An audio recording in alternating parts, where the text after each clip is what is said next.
élection des membres consulaires de la Chambre de commerce et de l'industrie du Burkina Faso. La convergence d'action pour le renouveau de la CCIBF est montée au créneau hier samedi. Elle exige la réouverture des inscriptions sur les listes électorales. Nous sommes à quelques jours de la rentrée scolaire au Burkina Faso. Beaucoup d'élèves prendront le chemin d'établissements qui fonctionnent dans l'illégalité. Au Burkina Faso, plus de la moitié des écoles ne respectent pas la réglementation sur la création d'un établissement. Nous irons plus en détail sur ce phénomène avec notre invité, le coordonnateur de la Coalition nationale pour l'éducation pour tous. Dans ce journal, nous irons également à la découverte d'un métier particulier entouré de mythes et de croyances. Il s'agit du métier du trader consistant à acheter et à vendre des devises sur le marché financier. Hippolyte Songué est de cet univers si singulier. Il parlera de son métier.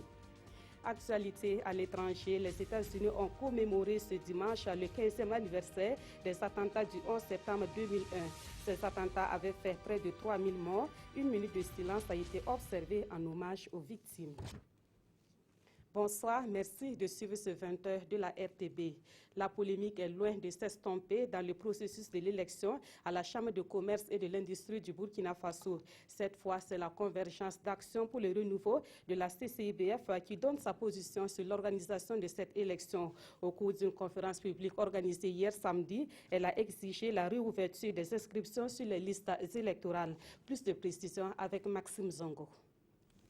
C'est à la maison du peuple de Ouagadougou que la convergence d'action pour le renouveau de la Chambre de commerce et d'industrie du Burkina a convié les commerçants et autres acteurs du monde des affaires pour livrer sa part de vérité.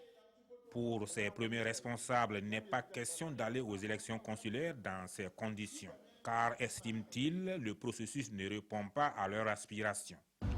Le peuple ne veut pas de ces textes. C'est pour ça que nous sommes à la maison du peuple. Nous avons dit clairement que si les répartitions des sièges ne sont pas conformes à la loi et aux statistiques de notre pays, on ne va pas aller aux élections. La convergence exige par conséquent la réouverture des inscriptions et surtout une répartition des sièges en fonction de la taille des régions. 77,7% de ces entreprises-là sont basées au centre, c'est-à-dire au Kadiogo. Et quand on voit la répartition des sièges, on donne au centre 30% des sièges. Voilà pourquoi nous disons que nous ne sommes pas d'accord. Et en plus de cela, et pour les dépôts de dossiers, ils ont repoussé ça jusqu'au 30. Mais nous avions demandé d'aller jusqu'au 15 septembre pour permettre à tout le monde de pouvoir déposer les dossiers. Autre requête de la convergence, confier l'organisation à une équipe neutre, car pour eux, les employés de la Chambre de commerce, en tant que partie prenante, ne sont pas bien indiqués. Les membres de la convergence pour le renouveau de la Chambre et d'industrie du Burkina estiment que le budget de 400 millions consacré à l'organisation de ces élections consulaires est trop excessif. Cette conférence publique était placée sous le thème « Quelle chambre de commerce pourrait être en phase avec les aspirations du peuple ?» Rendons-nous à présent à Sanaba, dans la province des Banwa, où les routes sont dans un mauvais état. La situation s'est aggravée en cette saison de pluie, occasionnant l'enclavement de la localité. Les populations de Sanaba vivent difficilement cette situation. Elles l'ont exprimé à travers une marche organisée le vendredi dernier. Assami Kabouré et Karim Ouedraogo. Coupée de Bobo Dioulasso et de Dédougou, la province des Banwa est enclavée. Après la manifestation de la population de Solenzo en mars dernier, c'est au tour de celle de Sanaba de hausser le ton pour dénoncer le problème de voirie dans les Banwa. Pancarte en main, la population a marché de la place du marché à la préfecture où elle a remis ses doléances. Parce que si tu veux aller à Dédougou, tu vas nager dans l'eau, tu vas aller à Solenzo, tu vas nager dans l'eau, tu vas aller à Nouna, c'est plus pire. Donc nous n'avons aucune route ici pour joindre la région, pour joindre la province. Il n'y a que 3 semaines de cela. L'ambulance a évacué une dame de Sanaba et l'ambulance est restée dans l'eau de Bagala. Ayez pitié de nous. Le mauvais état de la route nationale numéro 24, surtout en hivernage, constitue un obstacle au développement de la localité. Ces 2 véhicules transportant des vivres se sont embourbés sur l'axe Sanaba-Dédougou. Donc nous demandons simplement au gouvernement de faire pardon, de venir construire en tout cas nos routes, pour que nous puissions en tout cas faire un développement local. si vous prenez la commune de Sanaba, à 90% ce sont des producteurs. Un producteur qui va produire, pour écouler son produit, il n'y a pas de route. Le préfet a promis de transmettre les doléances au gouvernement et la population attend une réaction rapide. Direction à présent Bobo Dioulasso pour ouvrir le grand format de cette édition, grand format consacré aux écoles qui ne respectent pas les normes en vigueur au Burkina Faso. Des écoles qui fonctionnent dans l'illégalité, on en dénombre beaucoup dans notre pays. Mais quelles sont les conséquences de l'existence de ces écoles sur la qualité de l'enseignement? Élément de réponse dans ce dossier signé Drissa Traoré et Ali Traoré. Bientôt, les élèves vont reprendre le chemin de l'école et de nos jours, les parents ont le choix des établissements quant à l'inscription de leurs enfants. C'est dire que les écoles inondent la ville de Sia. Cependant, tous les établissements ne respectent pas la réglementation en vigueur. En toute chose, il y a des règles. Et s'il y a des règles, il faut vraiment les respecter. Si nous devons faire toutes les choses parce que ça nous vient à la tête, ce sera du désordre. Le monde, même quand nous le voyons, il est organisé. Et voilà pourquoi la société aussi est organisée par rapport à certaines règles. Et nous devons respecter ces règles-là. Si ces règles ne sont pas respectées, ça sera du désordre. Et dans le désordre, on n'a jamais réussi. À Bobo Dioulasso, comme un peu partout ailleurs au Burkina Faso, le nombre de ces établissements qui échappent au contrôle du ministère en charge des enseignements va croissant. Cette situation inquiète plus d'un. C'est inquiétant par rapport à l'avenir des enfants. Parce que ouvrir les écoles n'importe comment, ça déjà c'est pas bon. C'est pas bon pour l'épanouissement des enfants, pour l'avenir du pays mais aussi. Parce que quoi que tu veux faire, il faut toujours que tu sois en règle. L'impact, ça joue à deux niveaux. Hein. Non seulement si on a des établissements qui existent comme ça, ça suppose qu'il y a des enseignants qu'on prend de n'importe où pour éduquer, pour enseigner des enfants qui ont l'avenir, qui rêvent de devenir quelqu'un demain. Assurer un bon avenir pour les élèves qui s'inscrivent dans ces écoles passe nécessairement par l'implication du ministère. La solution, c'est le gouvernement de prendre ses responsabilités. Voilà. En mettant les règles et puis en sanctionnant ceux qui ne respectent pas les normes. J'aurais souhaité qu'on respecte les règles et que l'État ait un regard suffisant sur l'organisation même de ces différentes écoles-là. Surtout le recrutement même des enseignants. Voilà, est-ce qu'ils sont qualifiés? Et encore une fois de plus, s'ils peuvent même instaurer l'instruction civique. Autant de solutions qui pourront aider, selon M. Dabiré, à mieux organiser notre société. Et chaque année, ces établissements sont créés au Burkina Faso. Naturellement, ils appartiennent à des promoteurs privés. Sur près d'un millier d'établissements privés, plus de la moitié ne respectent pas la réglementation y relative. Et cela peut compromettre sérieusement l'avenir des élèves qui sont inscrits dans ce genre d'établissement. Konsoun Koulibaly et Omar Zambri. L'éducation. Voici un secteur devenu un business florissant. Si florissant que certains promoteurs d'établissements privés n'attendent pas d'avoir les moyens et les autorisations nécessaires pour entreprendre. Pourtant, ne devient pas promoteur d'établissements d'enseignement privé qui veut. Au niveau du poste primaire et du secondaire, là, c'est dit clairement que le promoteur doit être du domaine de l'éducation. À défaut, si le promoteur même n'intervient pas dans l'éducation, ceux qui sont chargés d'administrer l'école doivent être du domaine de l'éducation. Pour les conditions d'ouverture, par exemple, au poste primaire ou au secondaire, évidemment, vous avez, la superficie doit être de 5000 mètres carrés à Ouagadougou et à Bobo Dioulasso et 13 500 mètres carrés dans les autres localités. Donc, on exige les papiers donc, du domaine que le promoteur veut utiliser pour entreprendre donc, la construction de son école. Malgré toutes ces conditions, les établissements ne font que pousser comme de petits champignons sur des immeubles ou encore sur des terrains d'habitation. Il y en aurait qui seraient même en location. Au niveau de Ouagadougou, nous avons fait le recensement en 2015. Nous avons dénombré plus d'une centaine d'écoles non reconnues au niveau de la seule ville de Ouagadougou. Alors, au niveau du poste primaire et du secondaire, là, le phénomène n'est pas très alarmant comme les autres niveaux.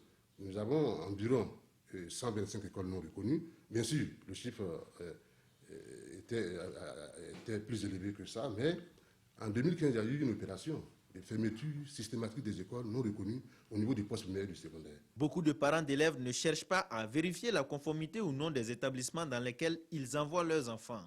Conséquence, les élèves en paient le prix fort et par ricochet, les parents d'élèves. Au niveau de la qualité, la formation est au rabais. Et c'est un danger pour les petites élites que nous sommes chargés de former. Autre conséquence donc, c'est que ces enfants, par exemple au primaire, quand ils ont le certificat d'études, on ne sait pas dans quelles conditions ils ont ce certificat-là, vous les inscrivez en 6e, donc l'efficacité externe même pose problème. Et ils vont en 6e, n'ayant pas eu une éducation solide, bon, il va sans dire qu'ils ne pourront pas tenir pour le cycle du poste primaire de la 6e en 3e. Ça, c'est des déchets et qui vont constituer un danger pour la société. Pour ne pas mettre en péril l'avenir des enfants, Karim Kabouré appelle les parents d'élèves à la vigilance. Et aux établissements non conformes, il leur demande de vite se mettre à jour sous peine d'une fermeture imminente. Le phénomène des écoles qui ne respectent pas la réglementation burkinabé en la matière, on en parle davantage avec notre invité, M. Taïrou Traoré. Il est le coordonnateur de la Coalition nationale pour l'éducation pour tous. Bonsoir, M. Traoré. Bonsoir, Mme Bienvenue Traoré. sur notre plateau. Merci. Alors, en dehors de ce qui est déjà ressorti dans les reportages, quelle est réellement l'ampleur de ce phénomène-là au Burkina Faso? Je pense que le directeur de l'enseignement de base privée a déjà évoqué le problème. Sinon, c'est un problème assez récurrent. Et je pense que le ministère de l'Éducation nationale a eu à mener un recensement là-dessus. Le nombre d'écoles qui se trouvent dans l'illégalité dépasse la centaine. Et si je me rappelle bien, ça frôle les 200. Et nous, au niveau de la coalition, nous avions mené et réalisé surtout un film sur la situation de l'éducation dans la ville de Ouagadougou, où nous avons montré un peu la face cachée, effectivement, de ce phénomène, où nous sommes tombés sur une école qui était construite à partir de sacs de ciment. Voilà, les murs c'est un sac de ciment, le toit c'est un sac de ciment, et il y avait 300 enfants assis par terre. Alors, et à quel niveau de l'enseignement ce phénomène-là? C'est surtout, comme il l'a dit, au niveau du primaire. Alors voilà, et un enseignant qui est là-bas avec 300 enfants, sinon ils étaient plus. Alors, quand on lui a posé la question, il dit que le fondateur lui a fait appel, puisque lui, il a reçu une formation à l'école de Matourkou, une formation d'agent d'agriculture, mais il est là, il n'a rien à faire. Bon, comme il y a beaucoup d'enfants dans les quartiers qui n'ont pas la chance d'aller à l'école, lui, il a été contacté par ce fondateur-là, qui lui a demandé s'il pouvait venir. Bon, lui, ils se sont entendus. Bon, il lui a dit de venir essayer. Il va le regarder. Et si toutefois il en est capable, il va lui confier effectivement cette mission-là.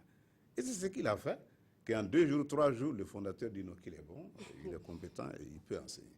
Ce film a été projeté plusieurs fois sur les antennes de la télévision nationale du Burkina. Donc pour interpeller davantage les autorités sur ce phénomène-là. Voilà, des enfants qui sont assis dans une classe, des innocents. Et justement, alors, quels sont véritablement les dangers liés à l'existence de ces gens d'école? Les dangers liés à cela, les enfants sont déjà dans une situation insécuritaire. Alors je vous dis que tous les matériaux, c'est un sac de ciment. Alors donc, le toit et tout, mais il y a les intempéries, et surtout que les enfants sont assis, il y a même le sol. C'est-à-dire, du point de vue hygiénique, ça c'est un problème, et même du point de vue du développement physique de l'enfant. Puisque nous disons que pour mieux s'asseoir et écrire, il faut que l'enfant soit dans des positions. Mais là, ils sont carrément couchés à terre, et ça c'est un problème. Et pendant le froid, le vent, et quand il y a pluie, mais tout ça, les enfants sont exposés. Donc nous avons interpellé fortement le ministère de l'Éducation nationale, et Dieu merci, quand on projetait ce film, c'était à une grande cérémonie de plaidoyer au Sénasa. Il y avait les ministres en charge de l'éducation que nous avions invités.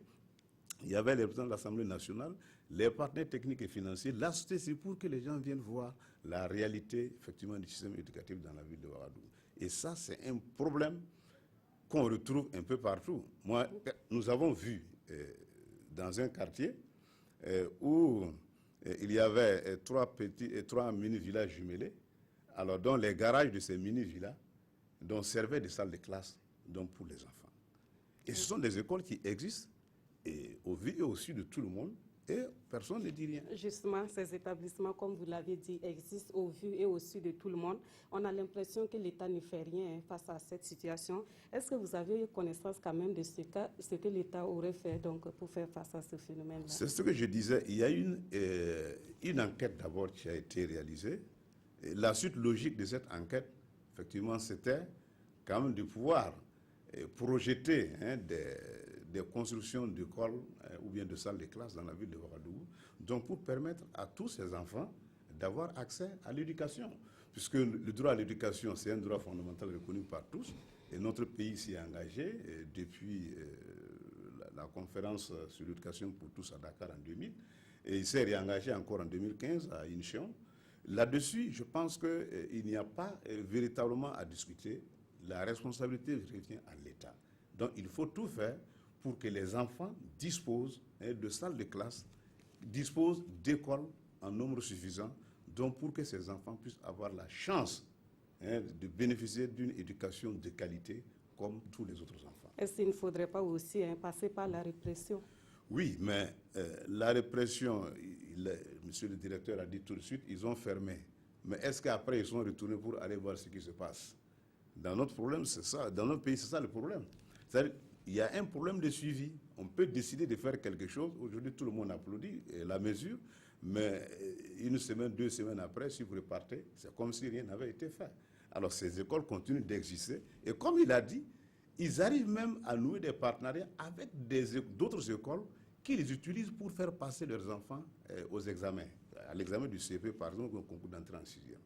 Ça, c'est connu et je pense que là-dessus aussi, le ministère est interpellé.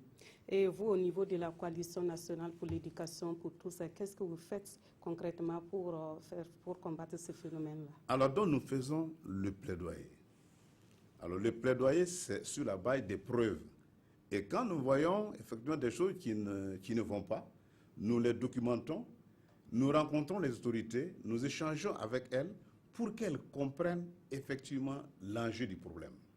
Bon, les engagements sont pris, mais malheureusement, quand vous voyez, les choses évoluent presque de façon insignifiante. Alors que vous voyez que le taux de naissance au Burkina, c'est de l'ordre de 500 000 en moyenne par an. Alors, donc, ce qui fait qu'il y a une pression démographique qui est là et qui nécessite effectivement qu'au niveau de l'éducation, on ait les moyens nécessaires pour y faire face. Si cela n'est pas fait, donc nous allons toujours continuer à aller dans des situations comme ça, où les parents aujourd'hui qui ont compris l'enjeu de l'école, ils savent qu'un enfant qui ne part pas à l'école, qui n'a pas la chance d'aller à l'école, a les horizons fermés. Et raison pour laquelle il faut les encourager pour que ces enfants puissent bénéficier effectivement du droit à l'éducation et qu'eux aussi, ils aient la chance de pouvoir utiliser leur savoir pour pouvoir se développer et développer leur pays. Alors, vous avez évoqué, il est arrivé souvent qu'on ferme ce genre d'établissement.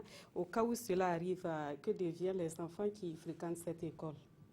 Voilà, je pense que cette question aurait pu être posée à monsieur le directeur, puisque quand on dit qu'on va fermer, donc en fermant, les enfants vont aller où? Quelle solution le ministère préconise? Ce sont des enfants qui sont déjà inscrits. Alors donc, ils ont le droit quand même de pouvoir aller à l'école. Et logiquement, en fermant l'établissement, on doit en même temps prévoir les situations où on pourrait prendre ces enfants en charge dans des écoles voisines ou bien en créant voilà, une structure.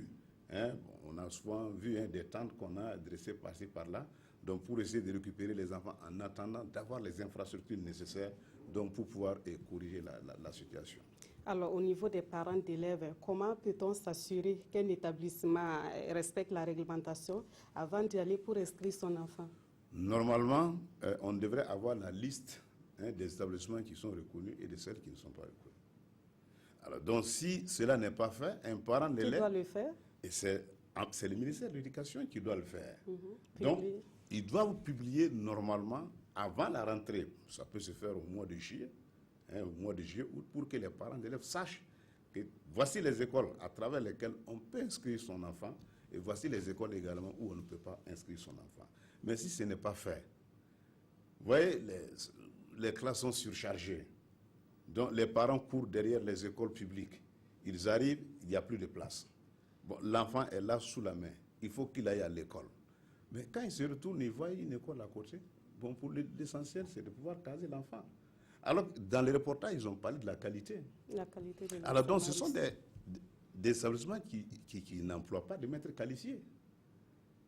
Donc, ils vont chercher des gens qu'ils vont mettre dans la classe et pouvoir les exploiter. Et puis, comme la plupart du temps, ce ne sont pas des professionnels d'éducation qui créent ces établissements.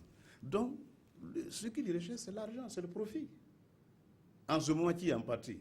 Le parent qui pense qu'en inscrivant son enfant, il est allé pour le sauver, alors qu'au contraire, il est en train de contribuer à l'abruti. Parce que le directeur a dit quelque chose aussi que j'ai beaucoup aimé. Par exemple, ceux qui sortent du système du primaire et qui vont en 6e, donc ils sont déclarés admis, mais quand ils vont en 6e, la conséquence, près de la moitié est renvoyée avant la classe de 3e. Alors donc, des enfants qui sont enseignés dans ces situations, logiquement, n'ont pas les connaissances de base nécessaires, puisqu'il y a les disciplines fondamentales, telles que la lecture, telles que l'écriture, telles que le calcul, que l'enfant doit très bien assimiler, donc pour pouvoir favoriser l'apprentissage des autres disciplines. Mais si les enfants à ce niveau ne sont pas bien préparés, ils vont passer le temps et on va les chauffer pour qu'ils apprennent les leçons par cœur. Ils vont aller aux examens, ils vont aller trouver des 20 en leçons qui vont combler les zéros qu'ils ont récoltés dans les disciplines fondamentales. Ouais. Ils seront admis au CP et on va les amener en 6e. Ils ne pourront pas aller loin. D'accord. Merci beaucoup à M. Tahirou Traoré. Pardon. Je rappelle que vous êtes coordonnateur de la Coalition nationale pour l'éducation pour tous. Dans l'actualité également, demain, les fidèles musulmans du Burkina Faso vont célébrer la fête de la Tabaski. Vous le savez, le fait marquant de cette fête est le sacrifice du mouton. À la veille de cette fête, une de nos équipes a fait le constat au marché de bétail de Gorom Gorom dans le Sahel burkinabé. Notre équipe s'est également intéressée à la question de savoir si le sacrifice du mouton est une obligation pour tout musulman. Élément de réponse avec Bouré Makane et Seyidouzon. Marché à bétail de Gorom Gorom. En cette veille de la fête de Tabaski, le marché grouille de monde. Marchandage, ça et là, entre acheteurs et vendeurs. Zaki Sawadougou est venu de Ouagadougou pour acheter ses moutons de Tabaski. Il vient d'acquérir deux, l'un à 50 000 francs et l'autre à 40 000 francs CFA. Souvent, la plupart, ici, on gagne de bons moutons à de bons prix. Voilà. Bon, mais cette année, en tout cas, on peut dire que le marché, pour le moment, ça va. Cela n'est pas l'avis des vendeurs et revendeurs de bétail. Ils trouvent le marché terne cette année. Cette année, vraiment, c'est que j'ai vu la situation du marché est trop mou. Il n'y a pas d'argent. Beaucoup se plaignent. Les prix qu'on gagnait cette année, vraiment, les prix sont baissés par rapport au prix de l'an passé. Et cette année encore, il y a un problème que je pose. Le Bernard n'est pas venu tôt. Les animaux sont maigres. Jusqu'à présent, ils ont le problème de quoi manger. Ici, ce sont les béliers qui coûtent cher, comme ce bélier au marché à bétail de Dori. Son propriétaire le propose à 350 000 francs CFA. Si le souci de chaque fidèle musulman est de sacrifier un mouton le jour de la Tabaski, est-ce une obligation pour tous les fidèles musulmans? Réponse du grand imam de Dori. Dieu ne te pousse pas vers ce que tu ne peux pas. Vraiment, si tu t'endettes toi-même, tu dis que tu vas faire ce que tu ne peux pas, ça, Dieu ne t'a pas obligé de faire ça. Selon tes moyens. Dieu te dit de faire selon tes moyens. On n'a pas ça. C'est pas obligé. Si tu n'as pas aussi, vraiment, c'est pas une obligation. Mais si tu en as et que tu ne fais pas là, ça, il ne faut même pas aller prier. Selon le grand imam de Dori, l'animal le plus recommandé est le bélier. Il ajoute que d'autres animaux peuvent être sacrifiés à ces rituels, à savoir le chameau, le bœuf. En cette veille de la fête de l'Aïd el-Kébir, le grand imam de Dori invite les musulmans à l'unité. Il demande également aux fidèles musulmans les plus nantis de penser aux nécessiteux. Intéressons-nous à présent à un métier particulier entouré de mythes et de croyances. Il s'agit du métier de trader qui consiste à acheter et à vendre des devises sur le marché financier. Ceux qui font ce métier sont souvent perçus comme des aventuriers des temps modernes. Hippolyte Sombier fait partie de cet univers. Il est d'ailleurs l'un des rares traders professionnels du Burkina Faso. L'homme nous livre les secrets de son métier dans ce reportage signé Monkoun Dabiri. Le regard fixé sur l'écran et les doigts au clavier, Hippolyte Baperman Sombier est à l'affût du moindre mouvement du marché financier international. Depuis son bureau à Ouagadougou, l'homme achète et vend des devises à travers le monde. Le trading, ce jeune Burkinabé en a fait un métier il y a de cela maintenant 3 ans. Je suis sur le marché de l'euro-dollar. Parce qu'aujourd'hui, par exemple, il y a une annonce importante, il y a le taux d'intérêt qui sera annoncé par la Banque centrale européenne. Donc en tant que trader, c'est possible d'analyser pour voir est-ce que la valeur de l'euro va augmenter ou diminuer et d'acheter ou de vendre. Le quotidien de Hippolyte et de ses collaborateurs consiste à suivre en permanence l'évolution du marché financier international et de l'analyser le plus précisément possible pour en saisir les opportunités. Vous voyez un peu que le marché aujourd'hui est en train de bouger. Donc à 11h45, il y a le taux d'intérêt qui a été programmé. Effectivement, le marché est en train de monter. C'est monté un peu, c'est stagné. Le trader il profite de ça pour pouvoir se faire des gains. Chaque jour, quand tu te lèves en tant que trader, tu as un objectif à atteindre. C'est-à-dire à la base, tu as un capital que tu déposes à travers des institutions qu'on appelle brokers, des institutions régulées.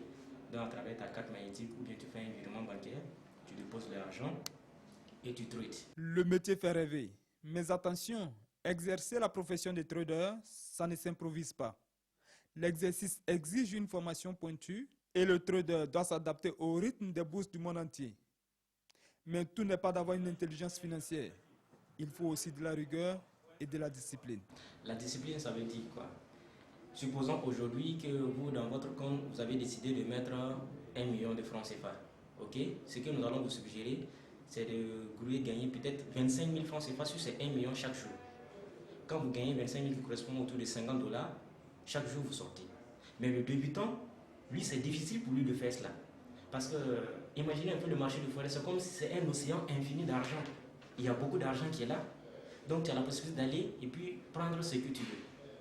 Donc, quand il rentre, par exemple, et qu'il atteint ses $50, ses 25 000 francs CFA par jour, c'est difficile pour lui comme ça de fermer son moniteur, son ordinateur, et puis laisser encore demain pour trader.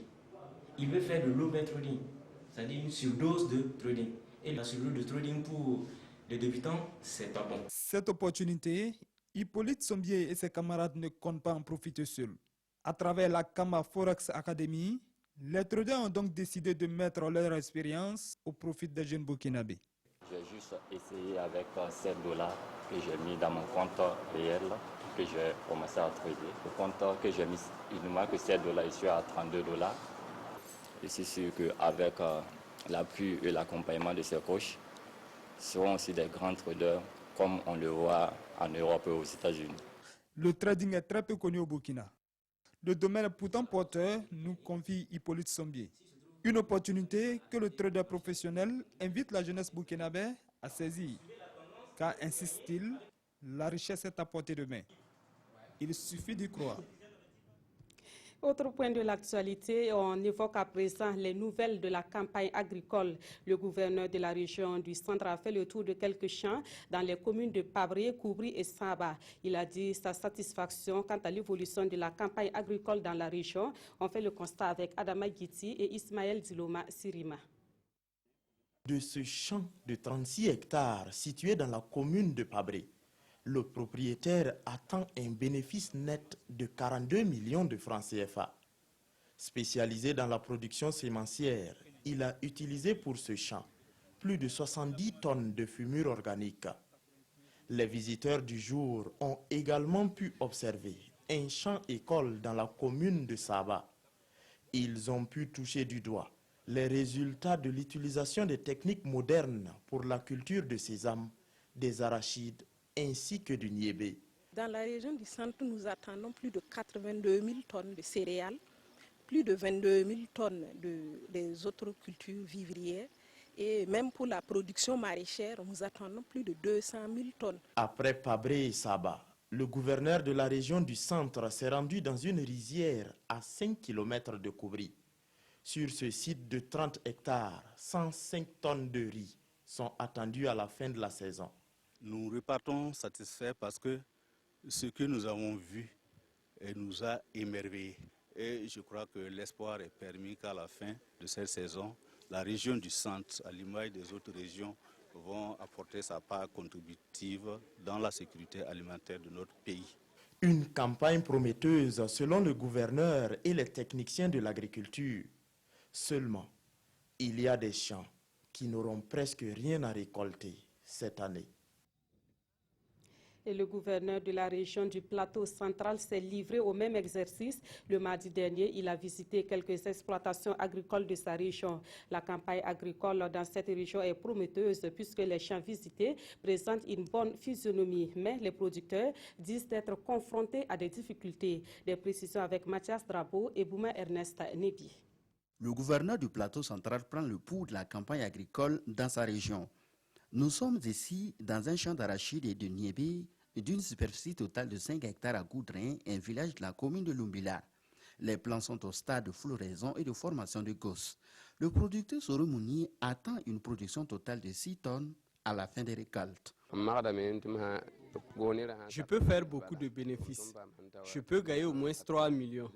La difficulté majeure ici, c'est la divagation des animaux. Après la province de Lubritinga, le cap a été mis sur le Ganzurgo. C'est avec joie que Kaonaba Saïwa du village de Namassa a accueilli le gouverneur et sa délégation dans son exploitation. Un producteur modèle qui cultive sur une superficie de 11 hectares presque toutes les spéculations. Des plants qui se présentent bien. Le producteur, selon les services techniques de l'agriculture, pourra récolter au total plus de 15 tonnes. Cette année, les récoltes seront bonnes. Je le dis parce que la pluviométrie est très bonne.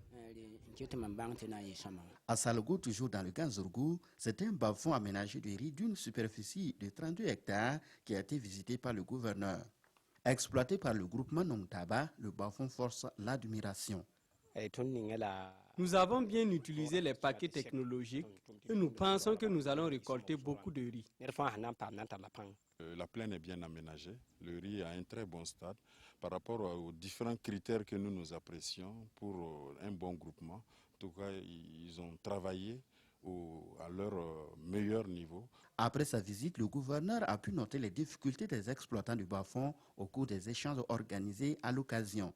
Des difficultés qui se résument au manque de matériel de travail, à l'enclavement du bas-fond et à la divagation des animaux. Au terme de sa tournée, le gouverneur a apprécié positivement l'évolution de la campagne agricole dans sa région. À la phase des récoltes, nous allons également venir les voir pour les appuyer également. Vous savez qu'il y a tout un processus qui est mis en place au niveau du gouvernement pour l'achat notamment des semences agricoles. Nous allons rentrer dans ce processus-là pour que leur effort soit payé. Si la saison se poursuit bien, selon la directrice régionale de l'agriculture du Plateau central, les producteurs de la région pourront faire de bonnes récoltes. Un mot de culture dans cette édition de musique, si vous voulez. L'artiste musicien Alpha Blondy sera en concert le 30 septembre à Ouagadougou et le 2 octobre à Bobo-Dioulasso. En prélude à ces deux concerts, la star du reggae ivoirien a accordé une interview exclusive à la RTB, interview dans laquelle il donne sa vision du genre musical dans lequel il évolue depuis plusieurs années. On l'écoute au micro de Evarista Kombari. Alpha Blondy, et comme je dis, je suis une petite étoile dans ce ciel reggae où Bob Marley est ce soleil. Sans vanité aucune et sans fausse modestie, j'apporte ma petite pierre à cet édifice de prise de conscience des peuples en général et des peuples africains qui en ont besoin en particulier. Je n'ai pas la science infuse, je fais ma part avec tout mon cœur. Nous avons réussi, Alpha Blondy, à inviter les jeunes africains à chanter dans leur langue le reggae. Il ne faut pas que nos langues disparaissent. Et le reggae est devenu pour nous une langue de communication. J'ai entendu du reggae en Morée, j'ai entendu du reggae en Ashanti, j'ai entendu du reggae en Zulu. Toutes les langues africaines en Djoula, en Baoulé, en Guéré, en Wobé, en Aoussa, en Ibo, en Yoruba. C'est ça que j'avais rêvé. Donc voilà la mission que Dieu a confiée à Alpha Blondy, de par cette musique, le reggae, qui a aussi, au-delà du mot musique, c'est un langage. C'est le langage des incompris, le langage des laissés pour compte, le langage de ceux qui sont des victimes d'une injustice. C'est le langage pour parler aux politiques sans pour autant les agresser. On peut le dire en musique. En ce qui me concerne, j'essaie de par mes textes, j'enlève le venin de mes textes quand j'écris. Parce que celui que je veux critiquer, je veux qu'il apprenne. Et mes critiques ne sont pas forcément des vérités de la palisse. Mais je pense que ce que je dénonce peut permettre à celui qui écoute de se corriger ou de se parfaire. Si vous constatez, je parle rarement de marijuana parce qu'ils ont enfumé le message de Bob Marley. Tu verras 1000 photos de Bob Marley et il y a 900 photos où Bob Marley a un joint. Pourtant, le message que Bob Marley véhicule ne s'arrête pas à la fumette. J'ai trouvé que Babylone était vraiment en action pour discréditer le message. Moi, ça va faire 26 ans que je ne fume plus d'herbe. Actualité à l'étranger, ce dimanche, les États-Unis ont commémoré dans le recueillement l'anniversaire des attentats du 11 septembre 2001. Le traumatisme est encore présent dans les esprits 15 ans après ces attentats et selon Barack Obama, la menace terroriste a évolué.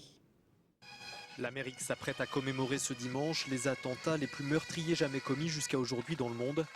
Il y a 15 ans, 2 avions de ligne détournés percutaient les tours du World Trade Center. Un 3e allait éventrer le Pentagone et un 4e s'écrasait en Pennsylvanie, faisant près de 3000 morts. Ces attentats ont changé la face du monde et impacté la politique étrangère des États-Unis, où la menace n'a pas disparu. La menace terroriste a évolué, comme on a pu le voir de manière si tragique de Boston à Chattanooga, de San Bernardino à Orlando. Donc en Afghanistan, en Irak et en Syrie, on va rester impitoyable contre les terroristes d'Al-Qaïda et de l'État islamique. Nous allons les détruire et nous allons continuer à faire tout ce qui est en notre pouvoir pour protéger notre patrie. À New York, l'ancien emplacement des tours jumelles a été transformé en mémorial. Depuis son inauguration en 2011, il rend hommage aux 2753 personnes tuées dans l'effondrement du World Trade Center. Parmi ces victimes, 1113 n'ont toujours pas pu être identifiées 15 ans après. Un calvaire sans fin pour les familles. On revient chez nous pour les informations sportives de cette édition. Bonsoir Mamadi Ouina. Bonsoir Nathalie. Alors pour commencer, la Fédération burkinabé de tennis a organisé ce week-end son championnat national. Oui, le championnat national de tennis de table qui a regroupé plusieurs catégories.